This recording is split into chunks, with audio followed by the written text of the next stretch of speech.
Es para mí un verdadero honor poder formar parte de las mismas, habida cuenta que eventos de esta naturaleza no se dan todos los días y oportunidades para compartir algunas ideas como las que pretendo hacer en la tarde de hoy, realmente hay que aprovecharlas. Mi agradecimiento especial al doctor Arturo Pinargotti, el presidente de la Corte Provincial de Justicia, a mi estimado amigo y compañero de vida, Osvaldo Avilés, con quien me une una gran amistad desde hace mucho tiempo, y realmente es un verdadero honor poder formar parte de este escenario.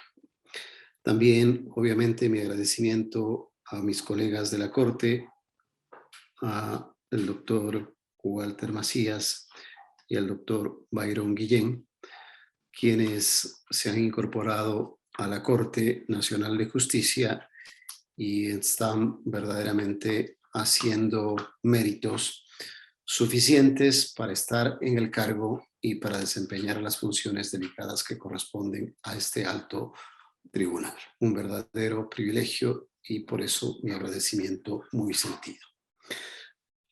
La tarde de hoy no quiero molestarles mucho. Voy a distribuir el espacio de tiempo, unos 30, 40 minutos, para conversar del tema puntual que está planteado, los derechos del contribuyente, de los que a veces se olvidan en algunos escenarios. Por eso creo yo la importancia y la coyuntura para poder esbozarlos en este directo evento.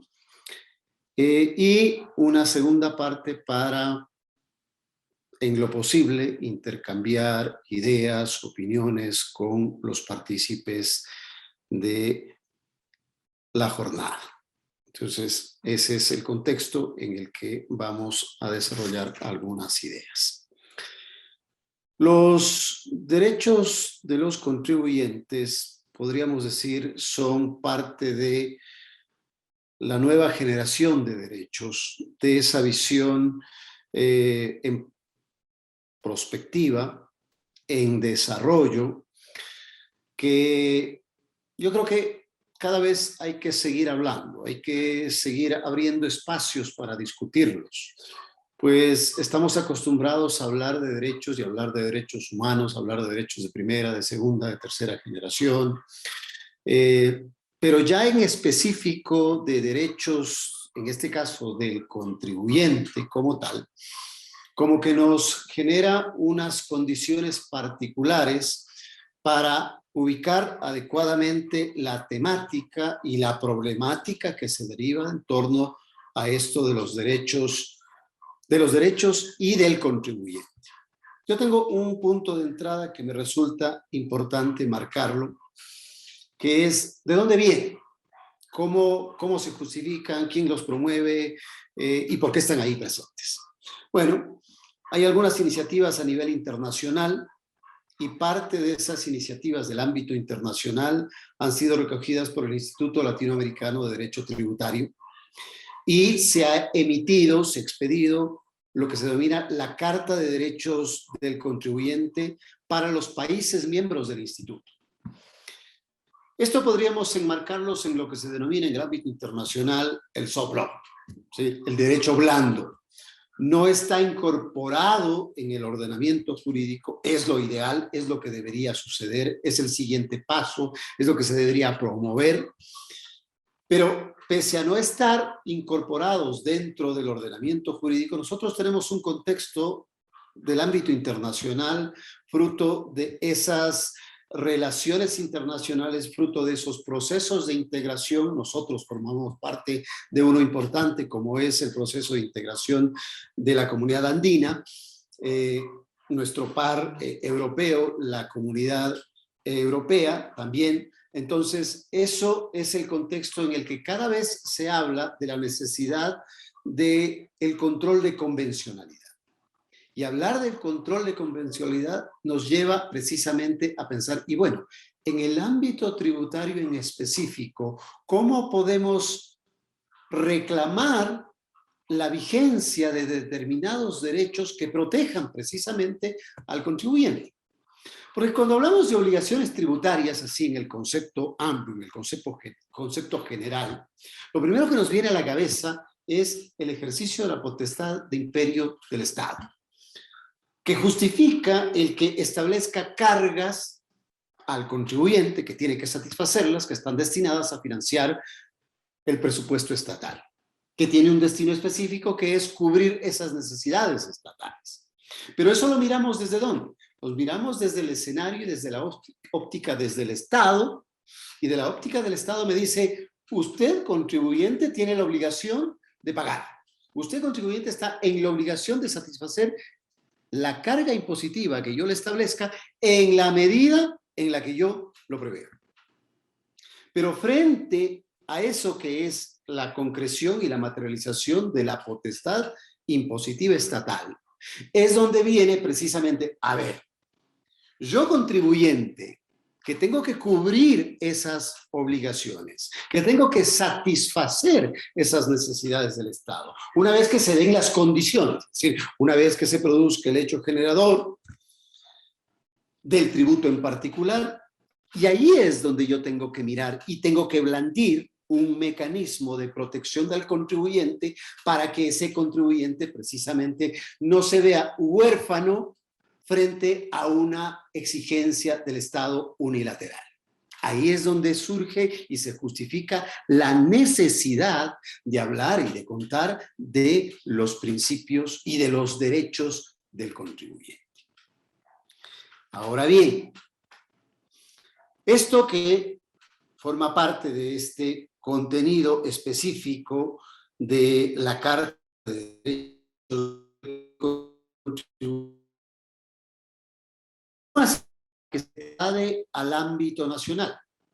¿Cómo hacer para que en lo concreto, en esa relación jurídica tributaria entre la administración y representación del Estado y el contribuyente como persona natural o jurídica obligada a satisfacer esas prestaciones, cómo exigir el cumplimiento de esos derechos? Ahí es donde se tiene que ubicar.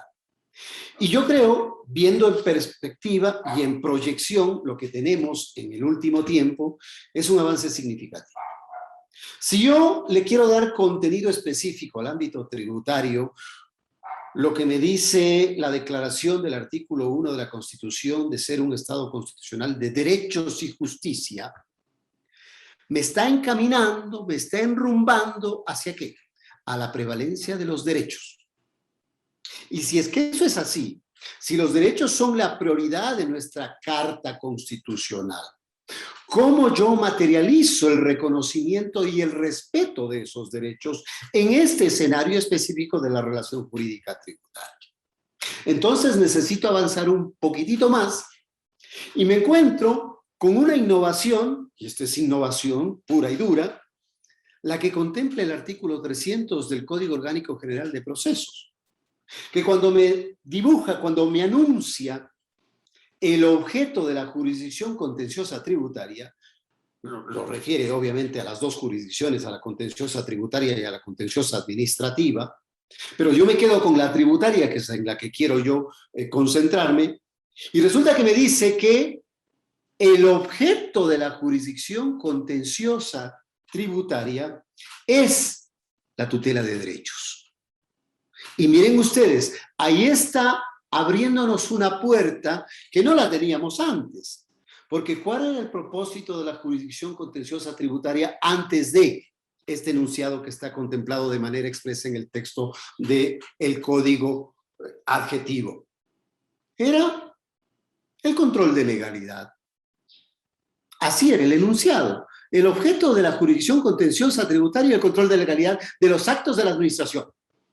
Es decir, yo contribuyente que tengo un conflicto con la administración tributaria, puedo cuestionar en las condiciones en las que me establecen las normas ese ejercicio de determinación, ese acto de la administración, para que el juzgador controle la legalidad de ese acto. esta innovación que trae el artículo 300, que además del control de legalidad, me está exigiendo que haga tutela de derechos, es la puerta, felizmente no que me abre el infierno, pero sí que me abre un escenario para que el juzgador tenga una visión un poco más amplia de la que tradicionalmente ha sido objeto de la jurisdicción contenciosa administrativa y contenciosa tributaria, por cierto. Allí es donde se inserta precisamente esto de los derechos del contribuyente.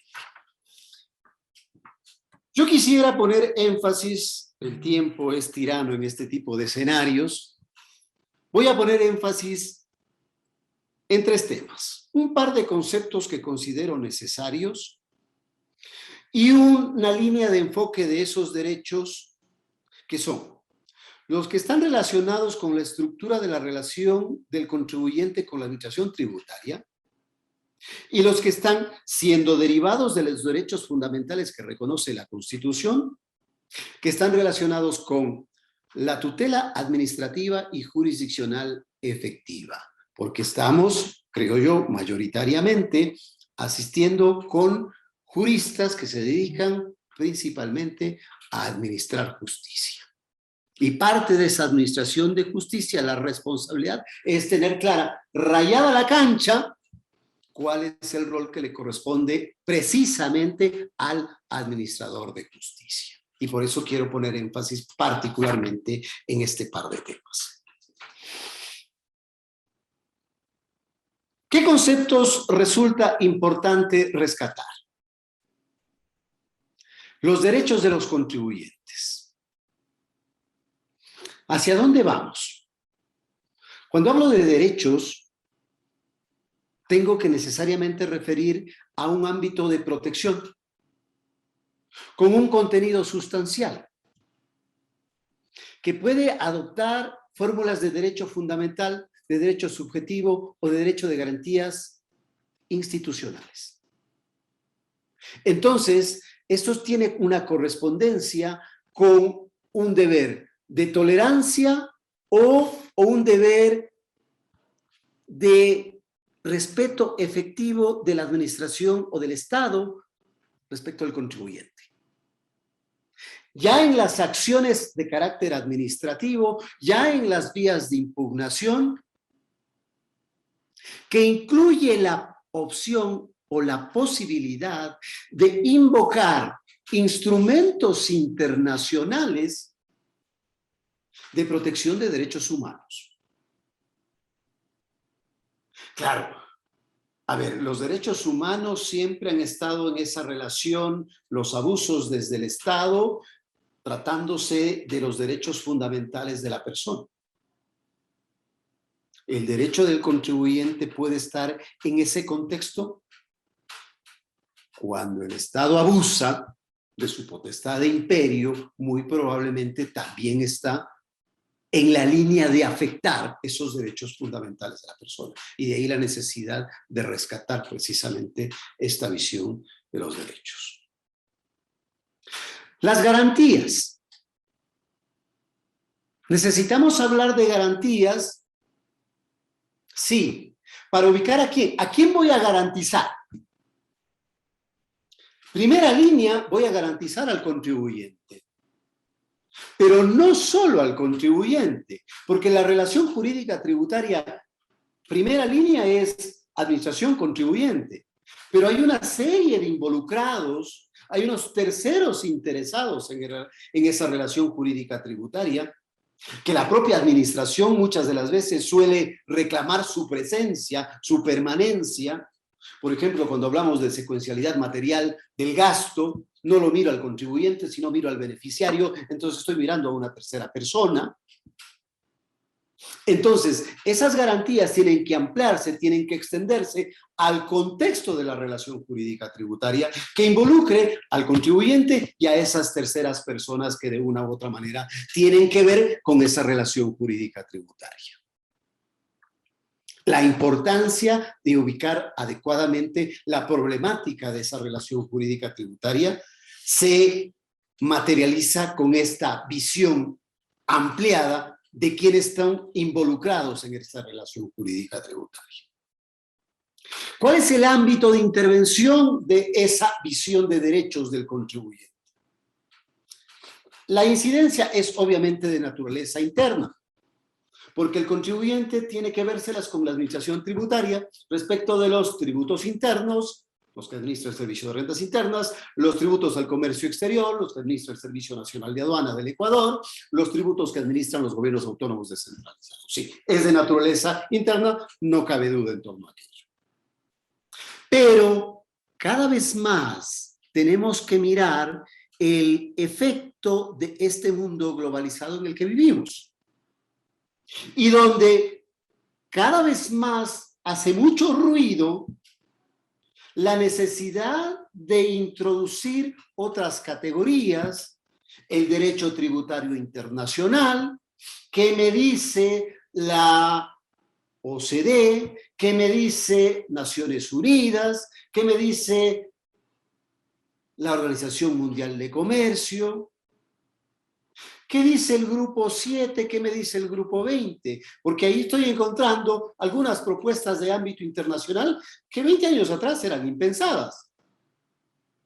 Y hoy por hoy están en tela de discusión la tarifa mínima de impuesto global a la renta, que vendría a ser una suerte de un impuesto global, que van a satisfacer los grandes contribuyentes, los monstruos contribuyentes del comercio internacional.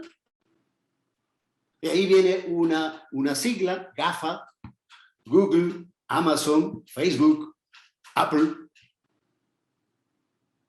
Porque resulta que por ahí existe una serie de escenarios de evasión, de elusión tributaria, porque no paran en ninguna parte. Sin embargo, están presentes en todo lado.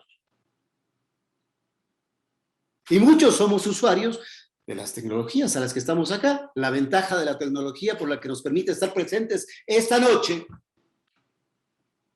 yo frente a una pantalla, ustedes frente a otra, y mirándonos, lo que era impensado 20 años atrás.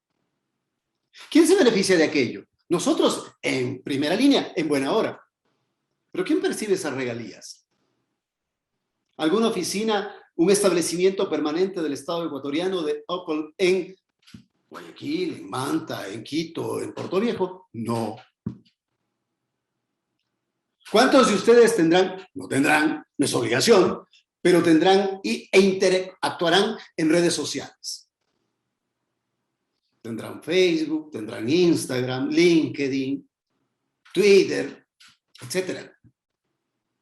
Es gratis. ¡Qué lindo! Maravilla, sí. Gratis, pero ellos viven de algo. Viven del comercio de vuestra información. ¿Y a quién tributan? Entonces resulta que el escenario de la tributación internacional es cada vez una necesidad de poner reglas claras. Entonces el ámbito de esta incidencia de los derechos del contribuyente tiene necesariamente que mirar también ese ámbito internacional. Esa posible dimensión transnacional que puede tener en un momento determinado. Una suerte de un cuerpo de derecho supranacional, el de la Unión Europea, el de la Comunidad Andina, y la incidencia que tiene en nuestros estados nacionales.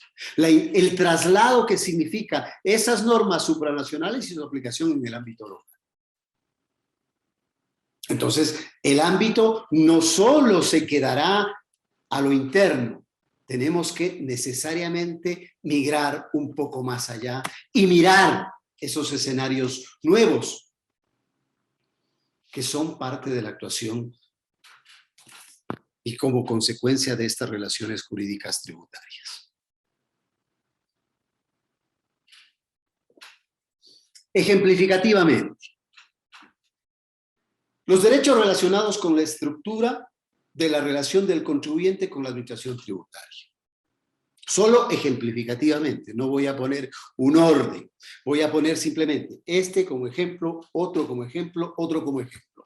Todos pueden en un momento determinado ser esgrimidos y ser reclamados como tal. 1. El derecho a que toda prestación patrimonial pública, incluso las no tributarias, sean establecidas por ley. El famoso respeto al principio de legalidad, entendiéndola además en el contexto en el que lo desarrollan nuestros ordenamientos. Porque, insisto, esto es soft law, derecho blando internacional. Entonces, ¿cómo lo he tratado y cómo lo entiendo en el ámbito local?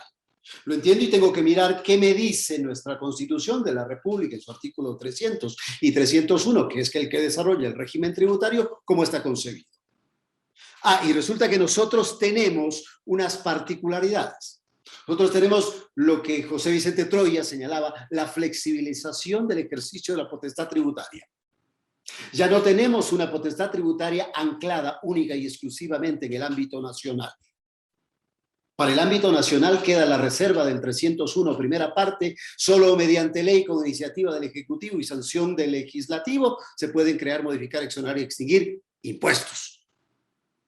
Y me deja abierta la posibilidad a que otros tributos, otras categorías de tributos, tasas y contribuciones especiales, sean materia de otros niveles de gobierno. El ejercicio de la potestad tributaria derivada en el mismo 301, segunda parte, solo mediante acto normativo de órgano competente puedo crear, modificar, exonerar y extinguir tasas y contribuciones especiales de mejoras. Entonces resulta que este derecho a que toda prestación patrimonial pública se establezca por ley en nuestro ordenamiento tiene que tener necesariamente estos matices. Y ahí el riesgo, miren ustedes, el gobierno autónomo descentralizado municipal, no voy a poner ninguno de Manabí, no se preocupen, de Pucará en la provincia de La Suárez, ¿quién controla el ejercicio de su potestad tributaria? Los 20,000 ciudadanos que están residentes en el cantón Pucará. Sucederá lo mismo con los 22 cantones de la provincia de Manabí.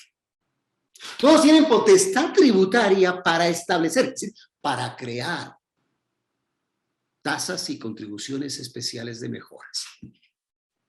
Eso es lo que se refiere cuando se habla de la flexibilidad del ejercicio de potestad tributaria. ¿Cómo controlo?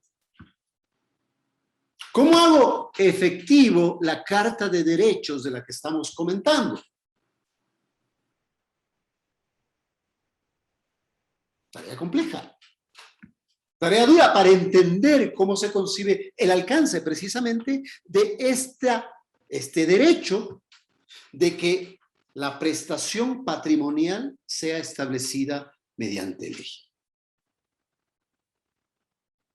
Otro.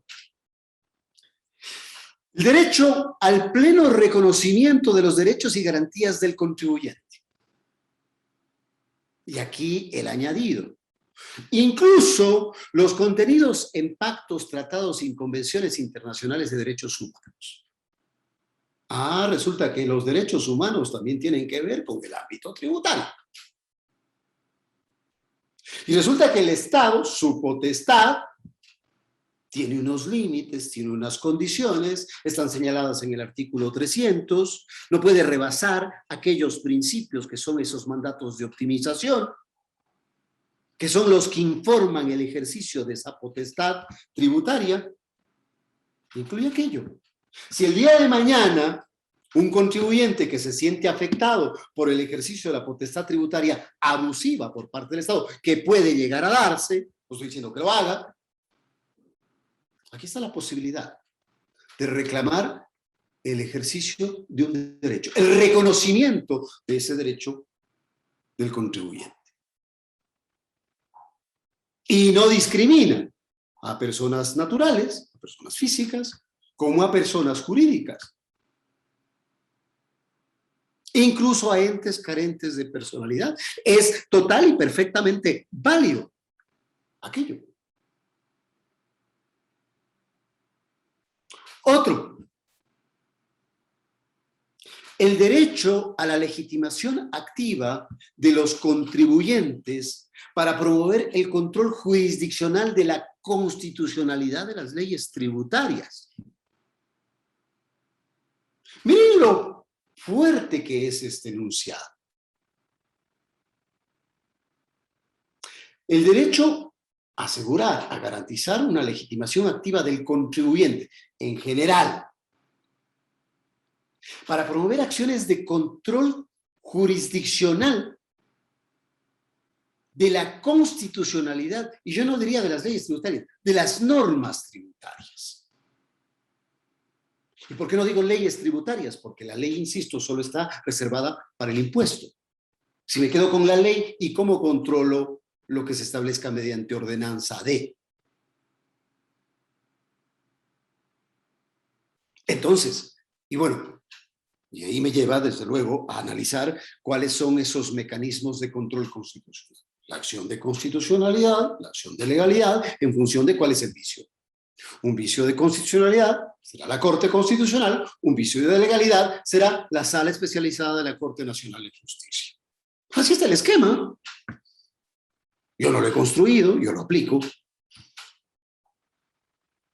Pero ahí sí voy a poner un ejemplo. El Cantón Paján, un ejemplo que conozcan ustedes, de la provincia de Manabí, ha expedido una ordenanza que regula la tasa por la disposición final de desechos de animales domésticos. Seamos tan específicos.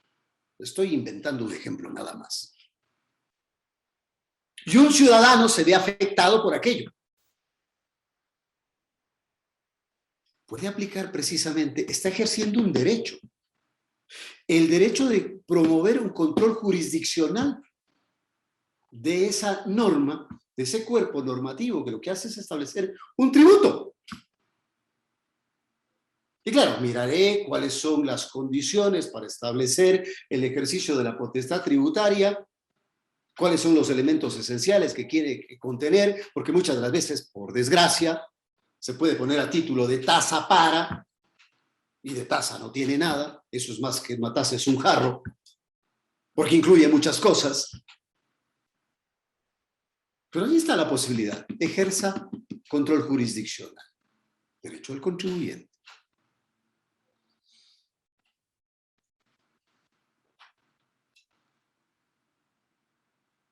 El derecho a que el legislador se ajuste al definir los tributos a su real naturaleza, conforme a las notas constitutivas de cada especie. Y aquí tengo malos ejemplos, lamentablemente, pero hay que ponerlos, hay que decirlos, hay que poner los puntos sobre las íes. Cuando nos dan posibilidades para eso, está para eso. Son escenarios académicos, felizmente. Entonces, si el legislador el día de mañana se le ocurre gravar con el impuesto a los consumos especiales, X bien,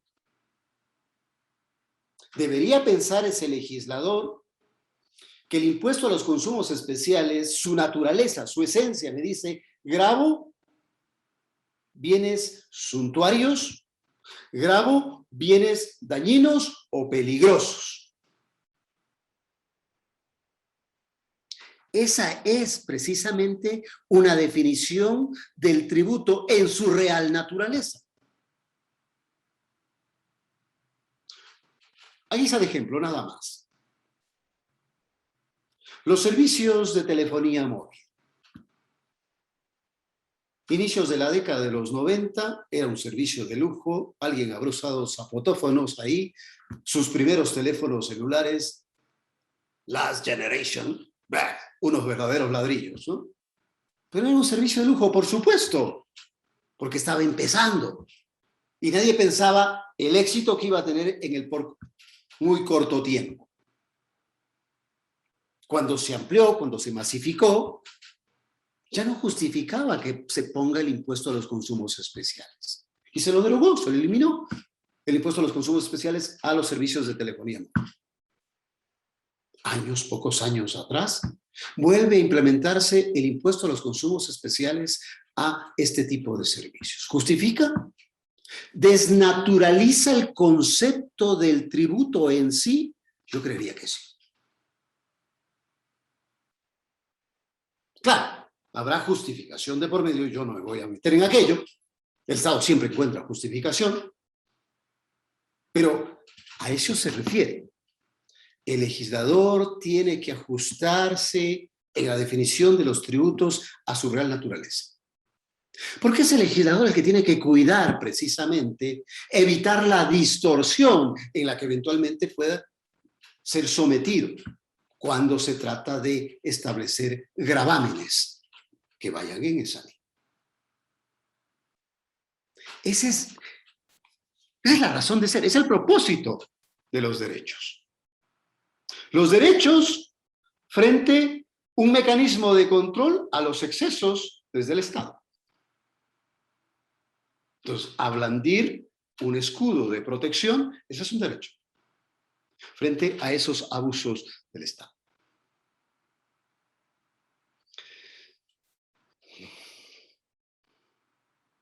Puedo empezar a hablar de quimeras también. El derecho a la igualdad de las partes en la relación jurídica tributaria. Todos somos iguales ante la ley, lindo.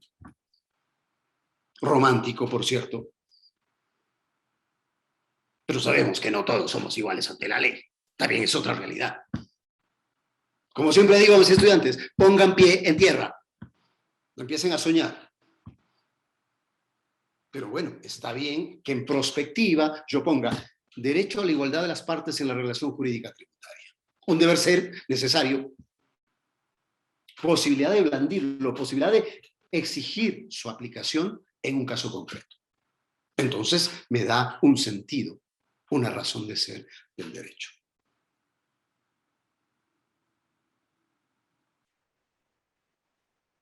La función reglamentaria del Poder Ejecutivo. Y aquí tengo que volver otra vez. No solo es del Poder Ejecutivo, no solo es de la función ejecutiva. Sabemos, el presidente de la República tiene facultad reglamentaria, reconocido constitucionalmente. También hay el ejercicio de facultad reglamentaria delegada, cuando el legislador llega cansado y dice, no, esto ya no lo regulo yo. Dejemos lo que sea la autoridad administrativa tributaria. Póngame usted los parámetros, póngame usted los criterios. Conceptualmente, sí, esa es una técnica legislativa que es aceptada, puede ejercicio de facultad reglamentaria delegada. Está incluida en la ley, condicionada. ¿Cuáles son las deficiencias? ¿Cuáles son las debilidades? ¿Y cuáles son los riesgos? Que la autoridad delegada, como me da una norma abierta, amplia, usted ponga los parámetros. No me dijo 2, 3, 4, puedo poner 10, puedo poner 20. Formalmente está cumpliendo con el ejercicio de esa potestad delegada. Pero no hay que abusar de aquella. Es decir, la potestad reglamentaria del Ejecutivo tiene que someterse necesariamente al principio de legalidad. ¿Puede reglamentar la ley? Sí. Sin innovarla, sin renovarla, sin modificarla, sin alterarla, sin contradecirla. Ahí están los parámetros marcados. Entonces, a controlar aquello. Eso también debería trasladarse al ámbito subnacional. Porque en el ámbito subnacional, esto es un escenario un poco más gelatinoso todavía. Si yo traigo mi idea, que ya les enuncié hace un rato, de que en el ámbito subnacional, provincial, municipal, que son los operativos, hay potestad tributaria, es decir, potestad de creación, entonces eso le corresponde a los cuerpos colegiados, al Consejo Provincial, al Consejo Municipal. No hay posibilidad de que el Ejecutivo local, provincial o municipal pueda ejercer potestad reglamentaria. Lo hay. ¿Qué necesitaría? Que la norma de creación, la ordenanza, que crea la tasa, que crea la contribución, diga, el alcalde o el prefecto reglamentará la aplicación de esta contribución, de esta tasa. Temas nuevos, amplios, y donde lamentablemente se va difuminando la posibilidad de un control. Porque solo hagan un ejercicio matemático nada más. 221 cantones, 221 posibilidades de expedir ordenanzas creadoras de tasas y contribuciones especiales. ¿Cuántas? Tantas cuantos servicios se configuren, tantas cuantas obras públicas ejecuten los gobiernos subnacionales. ¿A cuántas llegamos? Una buena cantidad para no agobiarles dado la hora de la noche. ¿Cuántas voy a controlar? Tengo mis dudas de que pueda activar un mecanismo de control en esa línea y con esos alcances. Condición más que necesaria para volver a reiterar y a requerir precisamente el respeto a este derecho de que la función reglamentaria se someta estrictamente a la legalidad. Hablaremos, algún rato podríamos hacerlo, cuáles son esos mecanismos de control de legalidad. No es el momento para hacerlo. Dos cosas más respecto de estos derechos incluidos en esa relación contribuyente-administración tributaria. Algo que a veces se olvidan y se olvidan con mucha frecuencia, o nos olvidamos, incluyámonos. El derecho a ser tratado con el debido respeto y consideración por los servidores públicos de la administración. ¿Cuánta falta hace eso?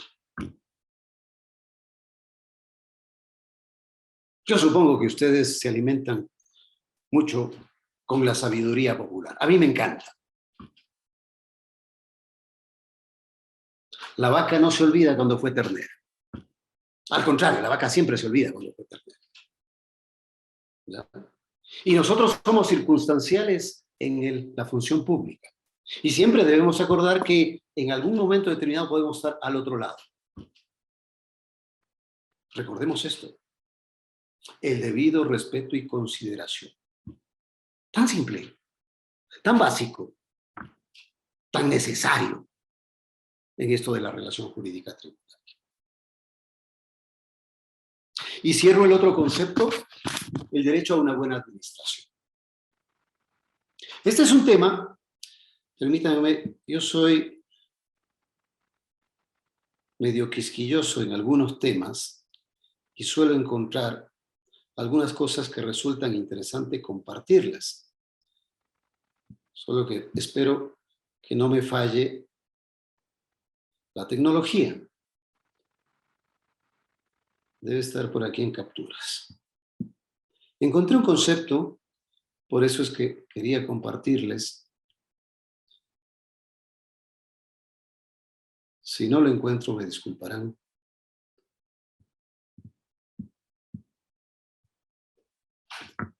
Don Jaime Rodríguez Arana, muchos de ustedes lo seguirán, un administrativista español de la Universidad de La Coruña, en España, es un fanático promotor del derecho a la buena administración. Y esto como precisamente parte de estos derechos del contribuyente. Derecho a una buena administración. De manera que la persona tiene derecho a que las instituciones, órganos y organismos del Estado traten sus asuntos imparcial y equitativamente dentro de un plazo razonable. Esto es un concepto muy potente. ¿Qué nos decía don Jaime Rodríguez Arana sobre la buena administración? El derecho fundamental a la buena administración es un derecho humano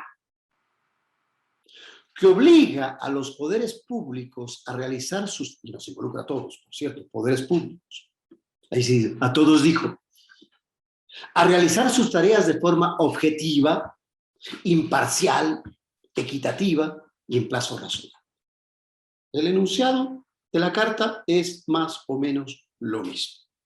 Pone un énfasis por los tiempos que vivimos. Sobre todo, dice él, en tiempos de pandemia. Y a veces nos olvidamos. Y a veces nos olvidamos de esta condición especial en la que está viviendo la humanidad, en la que estamos viviendo todos. Entonces, hoy más que nunca, rescatar este concepto del derecho a la buena administración es tarea de todos. Tarea de ustedes, tarea mía. rescatar su concepto esencial, su concepto fundamental como buena administración.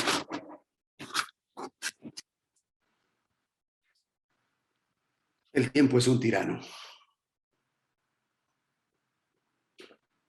Sin embargo, si no están muy aburridos y no les veo con cara de aburridos, así que entonces voy a abusar de su bondad para comentarles algunos temas derivados con el derecho a la tutela administrativa y jurisdiccional efectiva, porque nos involucra a nosotros. Debía haberme concentrado en esto, ¿no? Pero hay que aprovechar las coyunturas. Un enunciado fundamental, punto de partida de los derechos, el derecho de acceso a la justicia. Justicia independiente, justicia imparcial, a la obtención de un fallo y a la ejecución de ese fallo. Queridos amigos, queridos judiciales, colegas judiciales, este es el alma de la relación, no solo para el ámbito que estoy comentando yo en particular, sino para el ámbito en todas las materias. Ámbito civil, ámbito penal, ámbito administrativo, tributario, constitucional. Acceso a la justicia. Justicia independiente, justicia imparcial. Que no le tiemble la mano a la hora de tomar decisiones. Obviamente, que sea una decisión justa, una decisión equilibrada, ponderada. Una decisión arbitraria. Debemos desterrarla. Una decisión inmotivada. Debemos desterrarla. Una decisión contraria a derecho. Debemos desterrarla. Es fundamental aquello, punto de partida de estos derechos derivados de la tutela administrativa y jurisdiccional efectiva. El derecho a ser parte en un proceso tributario basado en el principio de contradicción y la presunción de inocencia. ¿Cuánta falta hace? Es muy difícil mantener esa verticalidad para un juzgador, pero no es imposible. Ahí está la madurez del juzgador. Ahí está la fortaleza de ese juzgador. Que no le tiemble la mano, a menos que sea por Alzheimer, por cierto. Pero que no le tiemble la mano a la hora de administrar justicia como corresponde.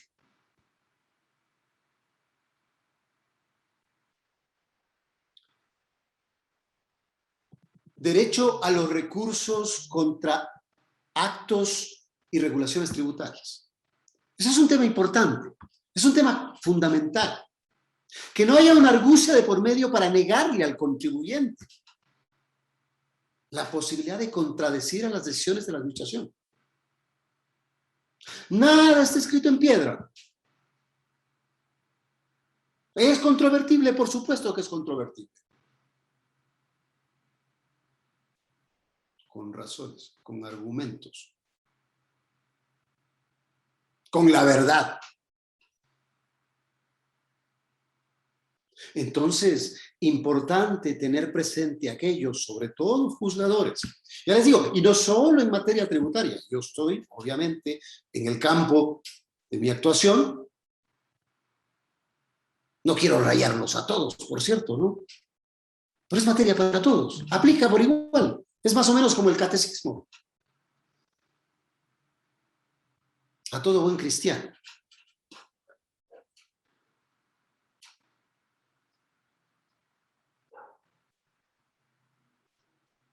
El derecho a que los funcionarios, magistrados, que conforman el contencioso tributario, gocen de independencia. Suena muy bonito. Pero además, la independencia, solo sobre la independencia podríamos quedarnos una noche. Obviamente no me van a soportar una noche. Pero el agregado a este derecho creo yo que es importante.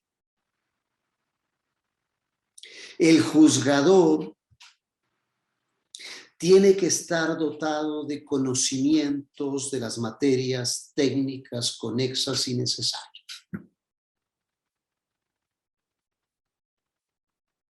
Miren, la Constitución lo consagra. La Constitución reconoce el derecho, el que un juzgador tenga que ser un juez especializado. Eso hay que rescatar. Y más en materias de alta técnica. Más en materias de especialidad. Todos, en todas las materias deberían ser especialistas. Si por razón de las circunstancias en algún momento a mí me encargan un tema de carácter penal, no puedo. Lo siento. No es mi materia, no es mi especialidad. Aplique, zapatero a tus zapatos. Algo conocerá de lo que está haciendo, entonces, bueno, dedíquese a ello. Profundice en aquello. Y desarrolle eso. Importante. Esencial.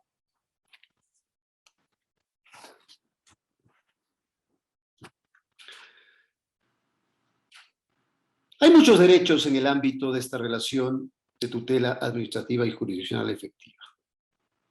No quiero cerrar mi intervención, ya me he comido casi todo el tiempo, sin dejar de decir algo a la tutela cautelar en vía judicial. A ver, yo contribuyente he sido objeto de un proceso de determinación. Yo tengo el derecho a ejercer acción, a cuestionar la acción, la decisión de la administración.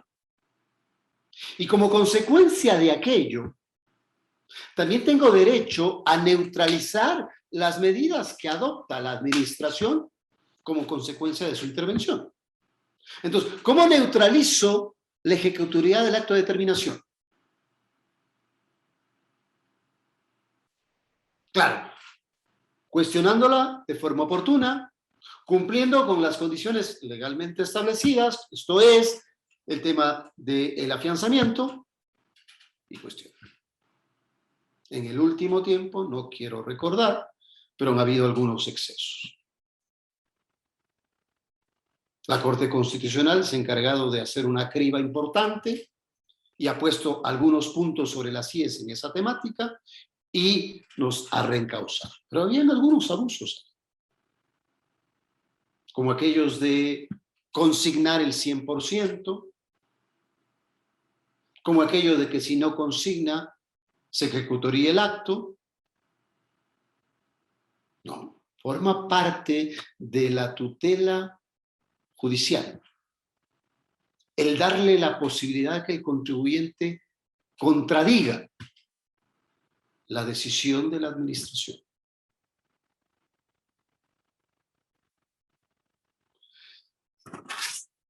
Hay muchos otros derechos en esta línea, como les digo, y no quiero estarme vendiendo un segundo evento nada más.